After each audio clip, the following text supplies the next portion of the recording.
Hello guys, mayong gabi. So karon guys, natay buhaton nga product presentation kung unsa ang product nga naa sa Raketerong Pinoy.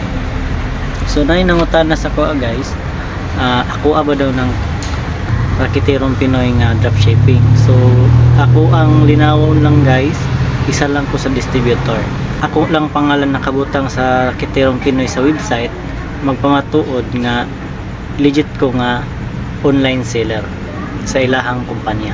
Gi-promote na ko ang mga products nga naa sa website, at the same time makahatag ko sa ko og commission. So normal lang siya guys, bisag asa ta normal lang yung commission. So karon guys, akong ipakita ang products. Pwede mo ganahan, pwede mo mag-order. Kung di mo ganahan, pwede mo siya i-share sa uban. Kaya basta ng uban, ganahan sila sa maong product. Kasi makatabang po sila. Okay guys, daghan tag product nga naa sa website. Magpili lang. Unya daghan pang mo abot ng product nga wala pa na butang sa website. Okay guys, tara, sabay ko ninyo. Okay guys, nata karon diri sa ako ang wall sa cellphone.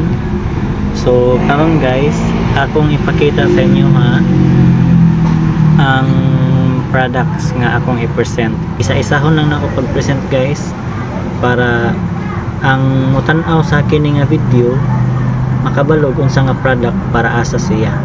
So okay guys, madto ta sa ko ang Facebook, kay dito man naka-link profile na ko.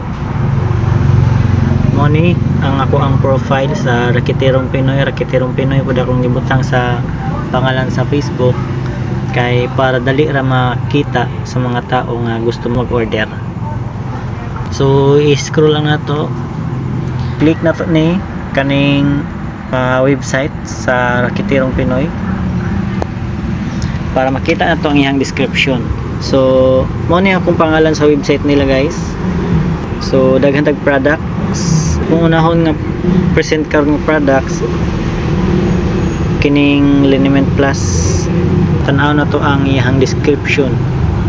Liniment Plus is good for back pain, muscle pain, cramps, wounds, kanang samad, stomach ache, kanang sakit sa tiyan, headache, labad sa ulo, lipong-lipong or na vertigo, joint pain, sakit-sakit sa atong mga joint sa tiil, sa atong mga joint sa ato ang mga kamot.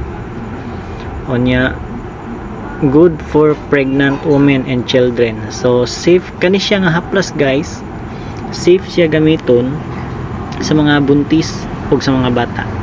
Unya ang nakanindot pa yun guys, kani nga haplas is na siya panyawan, kani siya nga haplas, then nindot siya.